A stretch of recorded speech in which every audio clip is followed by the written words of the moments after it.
2 solid lobbies out of our 6 games matchup. Yeah, but the longer this one goes, right now they're lucky they're fighting inside of the house, but Acorn and Bolts towards the north, Darman Demas, that contested fight a minute, Sauco, I Drop Marius, they can all eventually look on over to try the third party, but Taco, the EU, FNC as champs, Sky and Scroll, you probably know them just a little bit more than I do, but I just remember a few years ago, these guys just kind of showing up on the map, the top of the leaderboard, people didn't believe in them, but man, has every tune changed this weekend. We'll get a chance to check back in with them shortly, because right now it's all about what Cole's been cooking, and right now it's Mini Theo on the ropes. Cole going to immediately take over, just fully boxes him up and finds that first elimination here, really trying to get some momentum building, and Cole, he said it himself in that pre-game interview, Jacob, he's ready to show what he can do.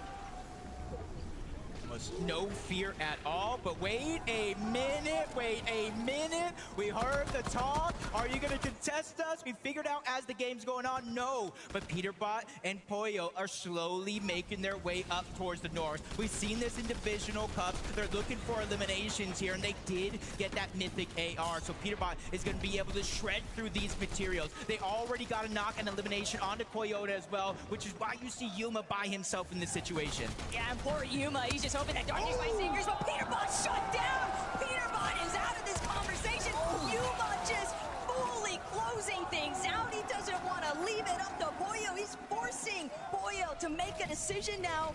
Bail out for the reboot, but he might be stuck in the middle because everybody in the vicinity saw that elimination light up in the feed, and now Yuma, he might have just bought himself so much more time because other parties, they're looking to intervene. Poyo with his back against the wall, trying to figure out where he can escape to. Yeah, the only saving grace he has now is multiple teams look at third and fourth party in this situation. So the two solos, Yuma and Poyo, have a little bit of an opportunity to try to escape. But what they're waiting for here is for the two duos to actually start to fight it out. Until that happens, Taco, they really have little control over their game, because if they try to move out too early, either one of those duos will spot them out as a solo and try to play aggressive. All I can think about is what took place at Globals, Jacob. When we saw Peterbot in that game 1, he made the aggressive effort against Victor V, got put down, and it definitely made a serious impact for the rest of those matches.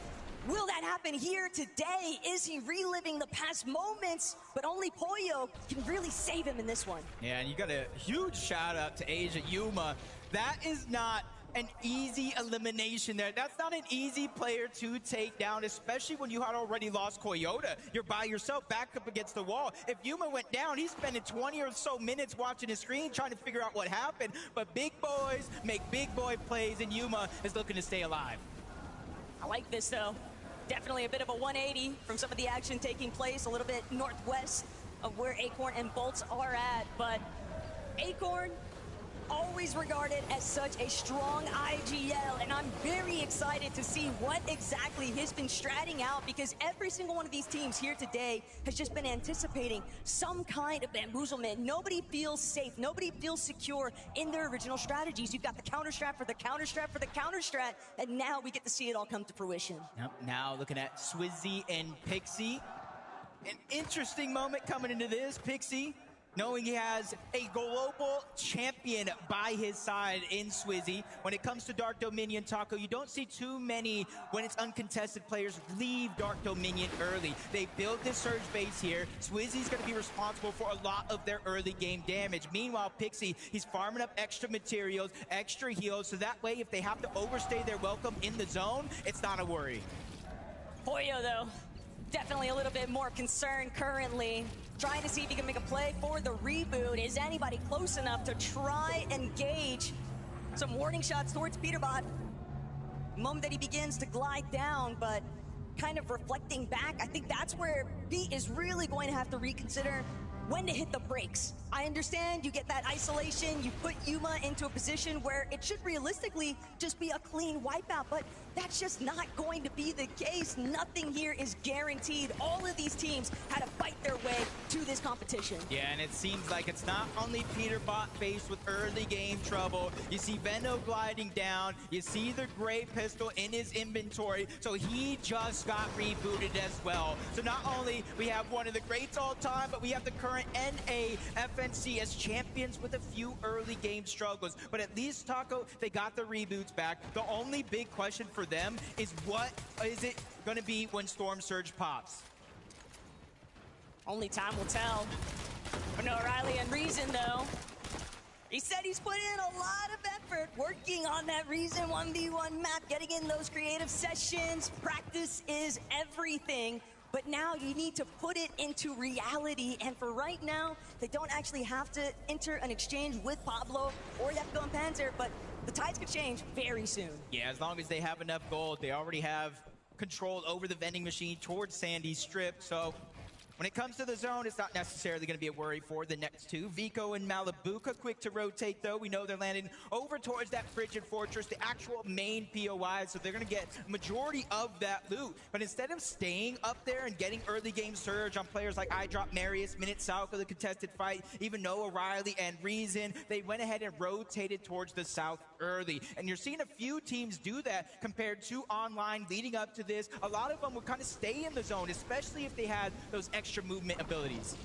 Vico's got no reason to be nervous, though. He's just got to remember who he is, and it's crazy to think about that they've sort of slid under the radar as a team favorite. I think that there's just so many stars making appearances here at this global level competition, Jacob, that it can be easy to kind of have a handful fall out of that spotlight, but they're starting to build their way back in. Same mentality for Reet and Cooper, too. Side by side, Guerrilla and Jargu getting a little bit more caught up than they would like to. On the other side, big damage. Carillion and Jargo, a little bit of the bait and switch. You distract him on one side, I'll get the wall and the elimination on the other. Mini Pio, I think, making the right decision. Why stay when you're weak already to try to fight a disadvantage 2v2? He immediately tried to rotate on over, saying, hey, I know we're not going to be working together for now, but I'm going to come back for your reboot card later. Love the fact that Focus and Thomas, though, have just fully infiltrated what I believe is the leftovers of Sky and Scroll's initial surge base. Comes as no real surprise, though, to see Teeny and Shark still caught in the action here with Clicks. They really want to try and see if they can get a clear elimination spree against this duo, but it's just not going to be easy because Shark, Teeny, they're the ones that are actually underneath on the surge threshold. They're forced to try and take this fight. Shark knows that he needs to be quick on his feet. He's got to try and find some consistency here. Maybe he can chop out the floor, maybe he can break into the box, but 1 versus 2 can always be dangerous. Yeah, and Shark is somebody, when he plays online, there's a little bit of ping differential here. He has a little bit more freedom, but they're not able to break through the boxes. I think Clicks and Higgs know exactly what's going on. They're above that damage threshold. They're just trying to keep them out. Wait for the timing for when Storm Surge actually activates, because when it does, Taco, every 7 seconds, 25 damage. But why wait for that? Teeny is down. Higgs gets that first elimination. We thought maybe they could split it, but Clicks and Higgs don't want to, and now they realize Shark's by himself. 2v1 situation. They have options here, Taco. Do you disengage or do you go for the eliminations? And right now, it's looking like they want both of those. Shark, you've been here before. You've done it so many times in the past on your region, but here in a LAN environment, things are going to be moving very different. But Higgs, he's dropped down to his last handbits of HP. Fortunately for him, he still has Clicks to try and play a little bit of that supportive measure, but Shark, he's not finished. He's trying to make sure that he can get that full finish onto Higgs. He needs to break through, but he can't get the damage. Shark and Teeny are out of this first lobby, and Higgs Clicks have claimed Wonky. Get a little bit of a preview of what Higgs thinks of that entire situation. And he was the man that got both of those eliminations. And this is the moment that started it all. It was a lurk play from underneath. He drops Teeny down. He gets the knock and even gets his medkit canceled against Shark. But by then, Taco, it's a 2v1. It's lights out. It's exactly what Clicks and Higgs needed. You're trying to establish dominance off rip, and that's sending a very clear message. But for Tyler and Chance, a lot of trouble currently brewing here. Minority and Darkos are not willing to let this one slip away from them. They know that they have more than enough damage to kind of wait this one out, and if it's going to be a battle of attrition, that's one Minority and Darkos have no issues fighting out. because they'll be able to claim one elimination in all that mess. Yeah, you don't necessarily see where the other teams or players are at in terms of that Storm Surge leaderboard, but if you're a team like Minori and Darkos, you're above that damage threshold, deep in the zone, and a team is just trying to bulldoze into your box, that is a huge red flag, and they played that one perfectly. As we rotate out of Dark Dominion, you see players rotate through the top, but right here, Venno and Curve, knowing the map perfectly, they go right underneath and they try to take those tunnels. Tunnels can be dangerous, though. You have to remember, there's usually going to be at least a solo, possibly even a duo, trying to camp these out. It's an affair that Swizzy and Pixie are all too familiar with, and I'm sure Venno, he's definitely been strategizing, definitely been trying to factor in every single possibility, but as the zones close in, as some of these teams get more and more desperate, Furia's duo in a spot of trouble here. Night and Gone, they need damage. They're only 28 below. They're trying to see if they can apply some pressure to a look like Chap and Flixie, but they're still sitting just underneath that threshold. A singular tag would do it, but will they be able to find it? Everybody is just refusing to budge, even the other duos that are in danger. It almost makes you wonder how many players at this edge of the zone, as it continues to pull towards the north, are below or on the line when it comes to that damage threshold. 1 second, you see Night and Gone. They're 1 damage above, but in that split second, they fall below. 25 damage. Flixie, Chap, they're in that same boat. They had an early game fight, and this is the struggles you deal with after, whether you're above or below. There's not a bunch of confidence with single-digit numbers, and that's why Flixie and Chap, they also need loot. This is just one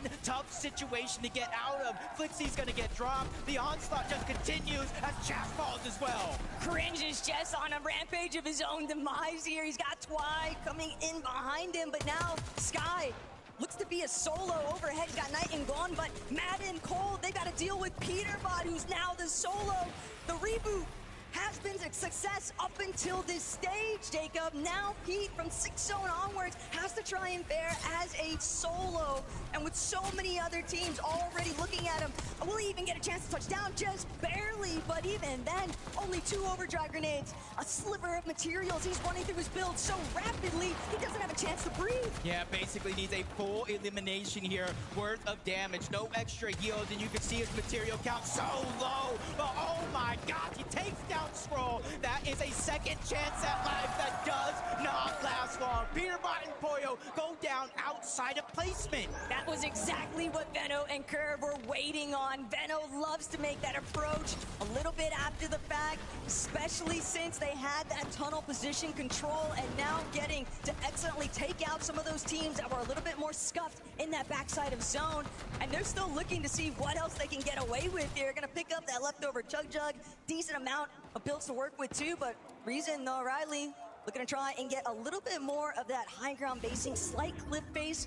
Malabuka and Biko also in a rather isolated position. It's all about who's going to expose themselves first, though. Yeah, and I think this is going to be a tough zone for a lot of the teams, especially those that might not have the materials. It's not a drastic elevation change, but you're seeing we're guarding to go up the side of Frigid Fortress. And you see Gino, Pablo, 50 below. They land some shots, but they're still 8 below that damage threshold. But these guys are experts. They know these single-digit numbers is not a reason to get desperate. You can find damage all along the way, and that is their plan. From point A to point B, they're trying to elevate themselves on top. They fall below the damage threshold once more, but Pablo and Chino are doing their best to get high ground. It's insane, though, just how quickly that surge threshold can turn against you. And Pablo, Chino, they're still sitting at just 75 below, but when they base all the way up towards the high ground, they'll have a better opportunity to try and scope things out. But Clicks, Higgs, they're looking to make the chop. They're looking to go up. They want to see if they could be the ones to take over, and they'll at least force Chino and Pablo back for a moment. But it is just topsy-turvy, upside down, because Camby and Hottie from across the way just looking to take everybody out. But Clicks,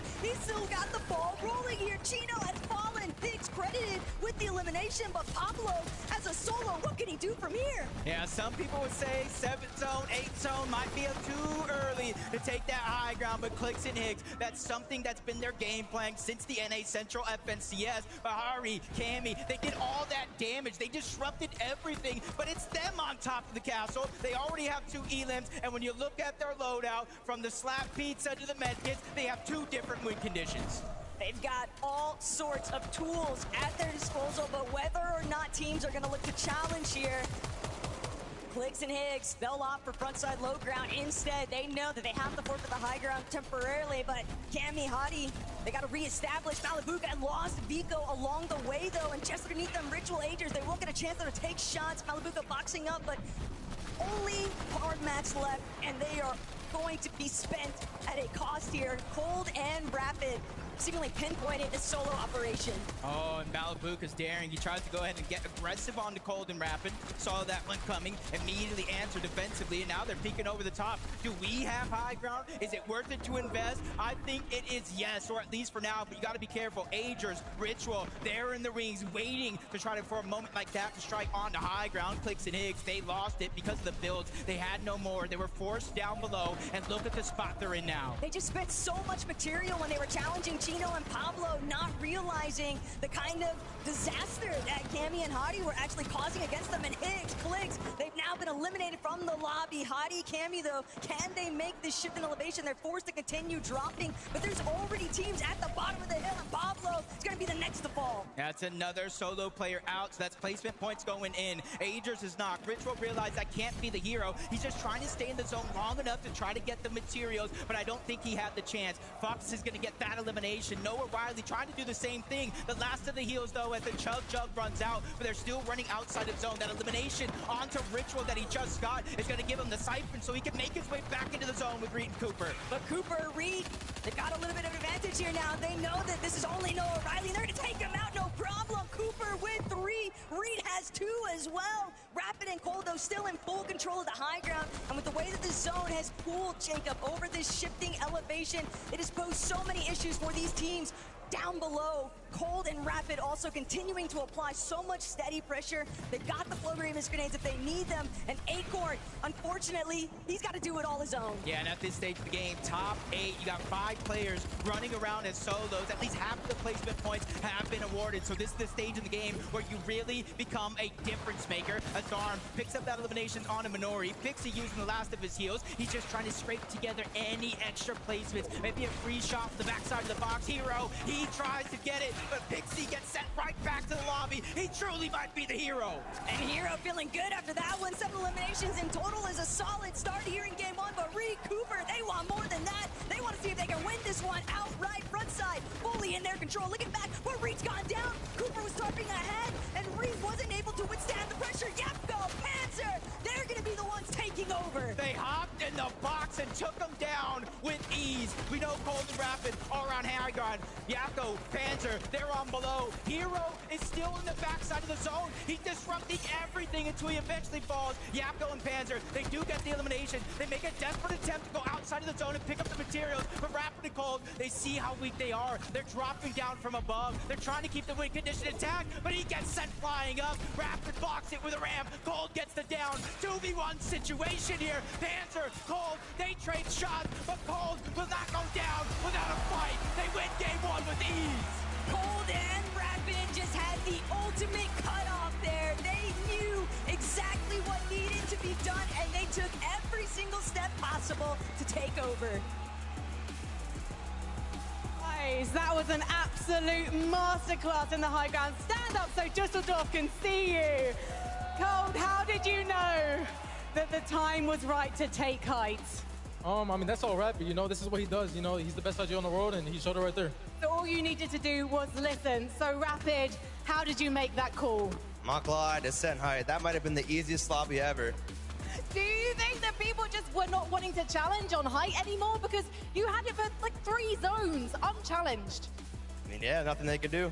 Nothing they could do. You make the drop down, you're up against Yapko and Panzer in that 2v2 situation. Who's making the call to go upwards and try and get that shot? Because you were flying Cold. It was kind of both of our call, you know, like we knew that we needed the kill points, and that's exactly what we did. You got so many eliminations in that game. So from here onwards, 5 more games to make it out of the upper bracket. You're not going to play it safe, are you? No, we're not. I can't wait to see even more eliminations from you guys. Do you own the high ground now? Do you own it? Of course, I own every kind of ground. Well, these guys, they found that victory royale a little bit too easy. So let's see if any of the duos can make it tricky after the break.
That's crazy. The weather change here in Germany. Suddenly a cold front's coming in.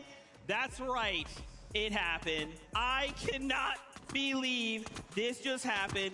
Game number 1. Cold and Rapid come out swinging. Come out swinging, man. A big change in strategy, too. We look up, it's like, what the heck? Cold and Rapid are up on the high ground.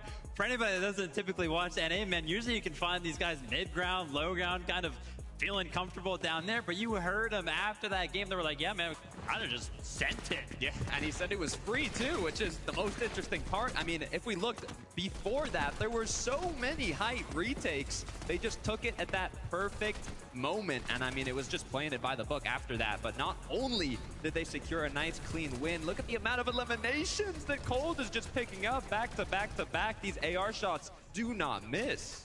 Yeah, I mean, it's got to be all about the refreshes. You can see them continually picking up all of those eliminations. And we were kind of jumping around from POV to POV when we were watching Height kind of get crazy, right? When we saw like 4 different teams kind of find themselves up on the high ground over the course of, what was that, like 60 seconds? The material counts for all of those teams were just so shambles that they had no chance to actually hold it for the rest of the game. So when you tune into a team like Cold and Rapid, and they are picking up those eliminations, they are picking up those refreshes, they're picking up those extra materials, they are in a healthy enough spot to actually go for the high ground and hold it, and that is exactly what they did. Absolutely crazy stuff out of Cold and Rapid. Remember, we just need to be in the top 25 to secure ourselves a spot on Sunday for finals. And after this game, I feel like we are looking really, really good. I can't wait to see the standings as well, because remember, all of these dudes are thinking the same thing. We just need that good game. We need to make sure we're keeping up in the top 25. But seriously, Cold and Rapid, what the heck? I love that you kind of call out. What are they doing on high ground? What's crazy too is even looking in for a moment there, Clix and Higgs decide, hey, we're gonna go for this height, and everyone in the lobby was like, hey, don't let that happen up there. What are we doing? No, Clix and Higgs actually had a very good approach to that high ground. Ritter was like, oh my gosh, they're getting a free chop. They get the chop. The high ground team's kind of falling down. They had no mats. They were just like that close from actually stealing away the high ground. But unfortunately, yeah, the lobby was like, well, no, we're not going to let that happen. Not today. Well, look, guys, after that last win, guess what? We've got a listen in from that moment. Ooh. Take a look. Okay. Yeah, I'm going to talk to you in a second. You're not really connected by much. Okay. I should have probably connected to you nice. Looks side, that's like a high team. If you see a map on, make sure you comment. You literally just gotta make sure, like, we're up here. I could miss this, we could jump down to the side of the hill and get a little bit closer to them. Think we should. Think that, yeah, do it.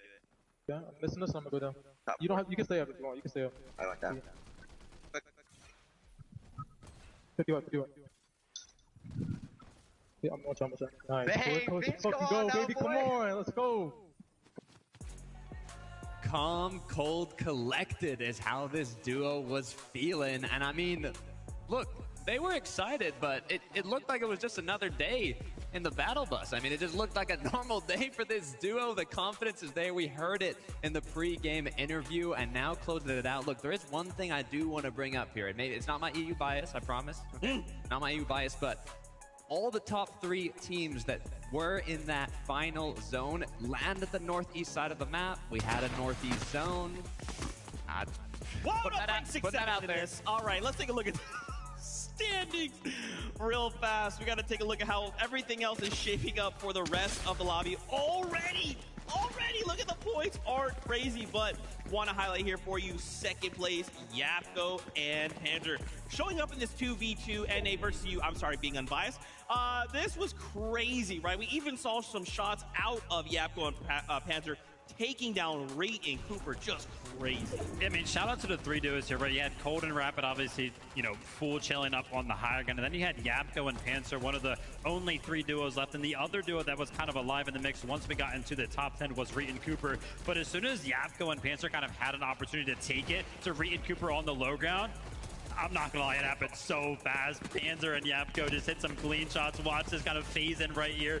Clean shots from both of them to go ahead and secure the second place. And in the mix, we also see Hero off in the distance. Hold up, Hero. 8x FNCS champs as a duo. But yeah, Yapko Panzer, they were out of match. They made the aggressive play, and it worked. I was getting a little nervous for Cold there when the initial shot from Panzer came through, but in the end, Cold Rapid did take the win. But hey, second place, kicking things off as a reminder, it is top 25 to move on to Sunday. So all of these teams we just saw are looking incredibly strong.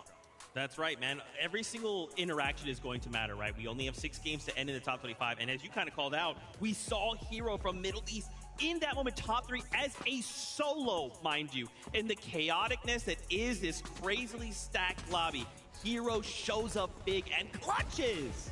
Yeah, I mean, you got to be feeling good after a game like that for all of these teams that are picking up just so many points. Be curious to do some math over the course of the day to kind of get some expectations for what top 25 will actually look like. But yeah, game 1 right here coming out of the gate swinging. It might just be the only game some of these teams really need to actually pick up enough points. Yeah, a lot of the pressure is lifted after that for these teams that got not only top 3, even top 5. I know FKS Hero, they're happy they switched to South Lotte Landing for this day. The question is, I mean, FKS Hero aren't contested, but for example, Cold Rapid are. So now they have kind of that freedom, that lifted pressure to play a bit more aggressive now. I will say, though, Cold Rapid were kind of expected, like you said, to be contested. I don't think they were that game. They did actually take advantage of some of the contestation that's kind of going on towards Sandy. That's where they picked up some of their early elims, picked up some of that early surge that they could kind of, snowball into the end game. So keep an eye on the early game towards that way.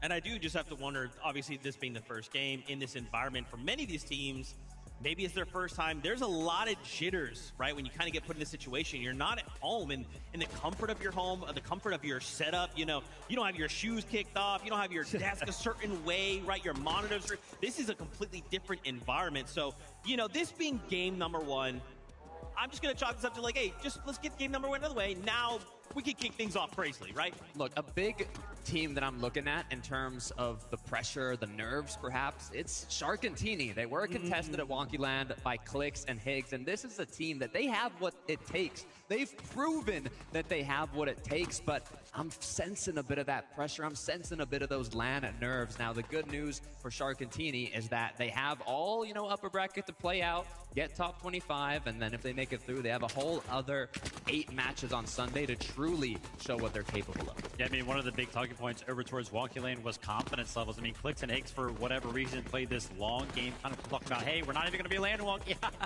And then, boom, surprise, they're here. And now Sharkantini might be kind of caught off guard because we could see in that early game how much respect they actually gave towards the way of Clicks and Higgs. Like, at one point, we were kind of looking around and it was like, wait, whoa. Are Sharkantini even landing Wonky? They did eventually land, but they took, like, such little loot that Clicks and Higgs were kind of given almost the entire POI for free.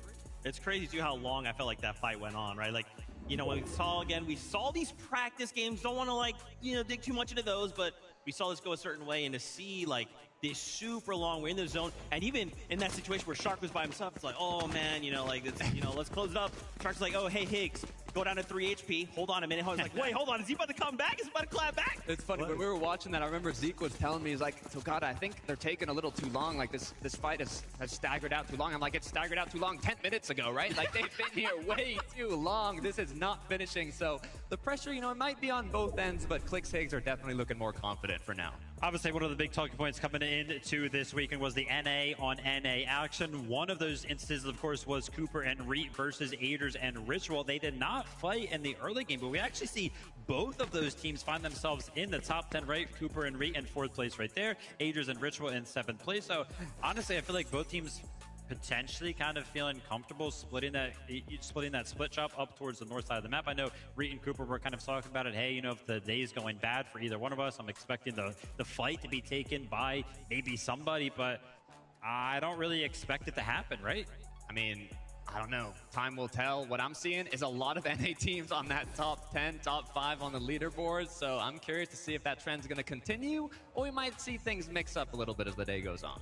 Absolutely, and I wanted to focus here on Cammy and Hari, right? We saw them for a little bit, right? Back on height. Tokata, you were saying, wait a minute, is this a blast of the past or what? Look, if I was a couple years ago and I'm, sitting down and I hear you come and tell me, hey, 2026, we're at an international event. It's Cammy Hari. They win the first game on high ground. I mean, there's a duo. Cammy has already been ahead of the meta, but it was more a low ground team you would expect. But now recently in 2026, especially going to duos, we have seen them play a bit more high ground. We have seen them play a bit more aggressive. If you think back to Cammy and Seti, they haven't been the strongest fighters. And now I am seeing a lot more confidence with this duo.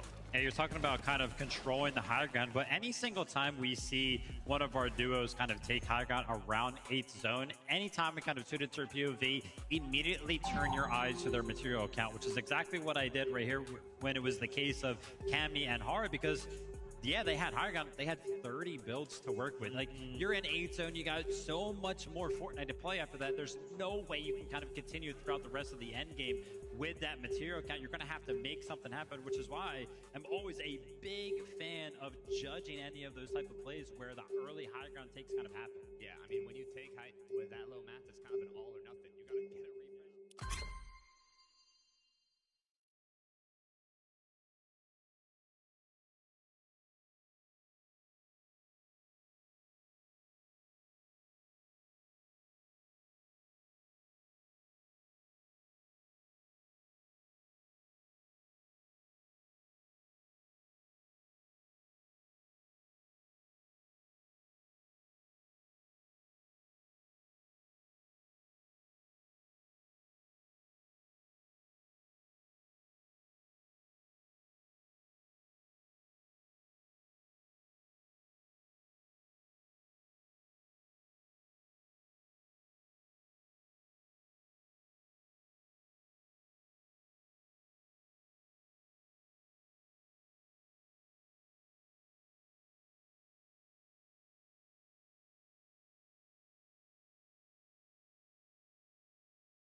each game passes, you kind of have to look at your spot on that leaderboard. We know it's top 25 that get that qualification to Championship Sunday, and the bottom 25 have to do it again tomorrow. So you don't need to win every single game. You just need to do good enough.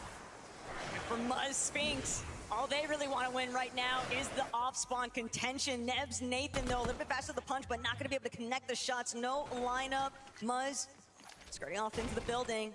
We'll be able to gather some resources. So these two are going to have to meet head-on at a later point. Yep. For now, it's just kind of load up, give ourselves a little bit of a fair fight. Chap, Flixie, Romero and his duo. This is something that we caught very, very early on. I believe it was Chap that was able to get both of those eliminations, and then we saw him down later because of the third parties. And now it goes, they both grab their respective floor loadout, and it's Flixie that gets the best of Romero first.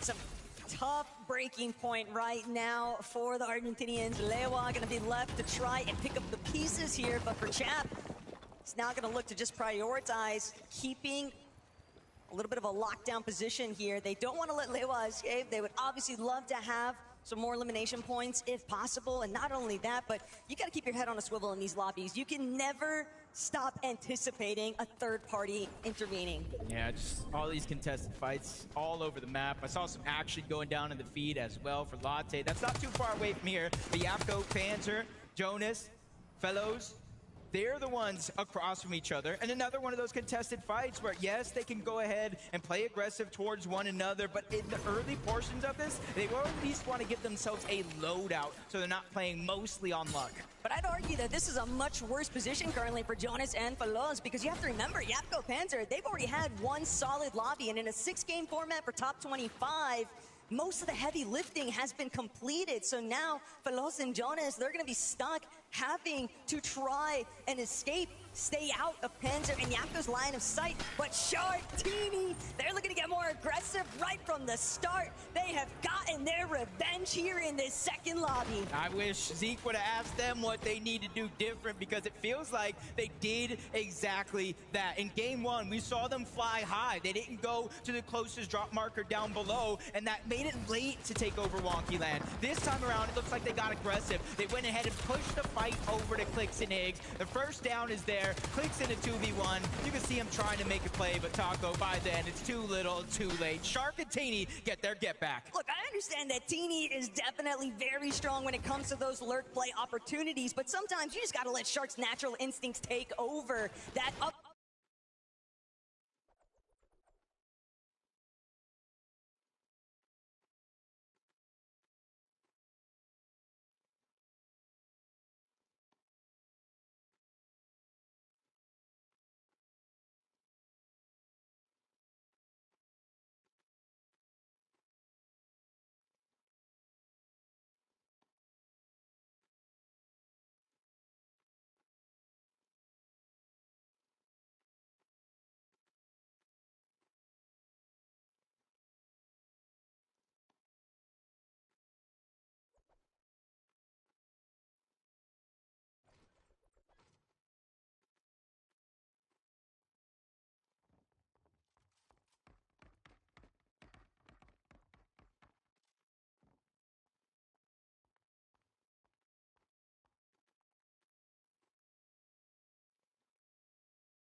human world. It's a bore. Everybody's working all the time. It's a chore. No one understands. Wanna know that this planet's not from here. Don't you see all the lights that we're with aliens? That's where I want to be. Yeah, that's with aliens. That's who I want to see. I'm later saying I will be like. Keep me up right away. It's something great. I know my fate is to be one of the aliens. That's where I want to be. Yeah, that's with aliens. That's who I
love that I despise. Make me one of you, and I'll prove that I'm really one of you. Yes, it's true that I'm really into aliens. That's where I want to be. Yeah, that's aliens. Come on and see. I made a day, I won't be late. Pick me up right away. It's something great. I know my day is to be one of the aliens. That's where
The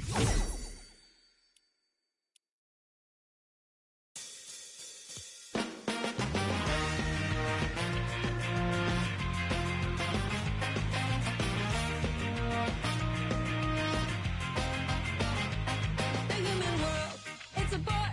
Everybody's working all the time. It's a chore. No one understands.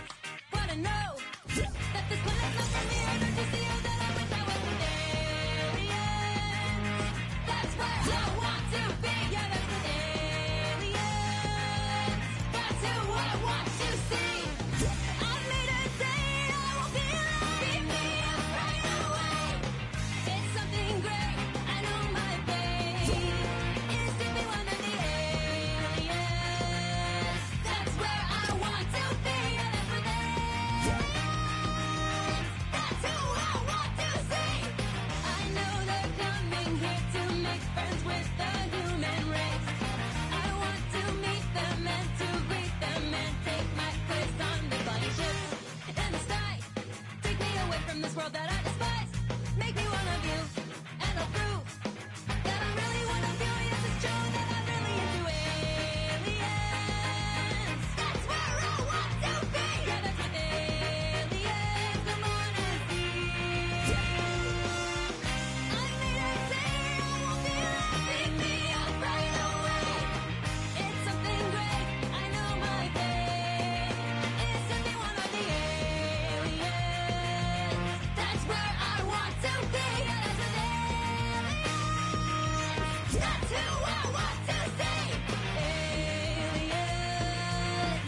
Reloads, custom Bump and AR loadouts. custom loadouts. Bump and AR loadouts.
My friends, on the end, something in the end.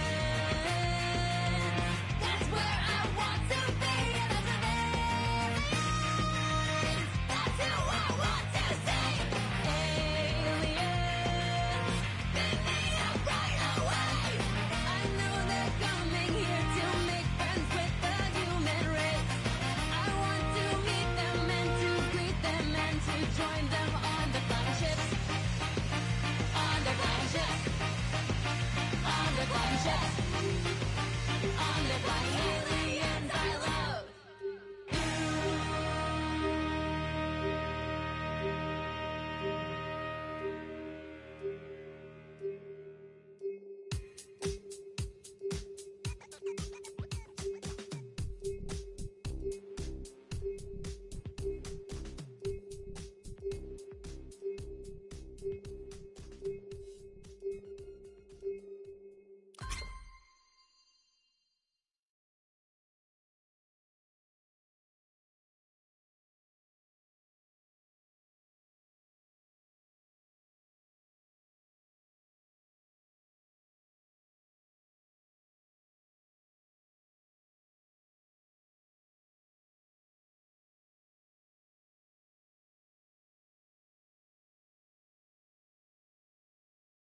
comp custom loadout.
It's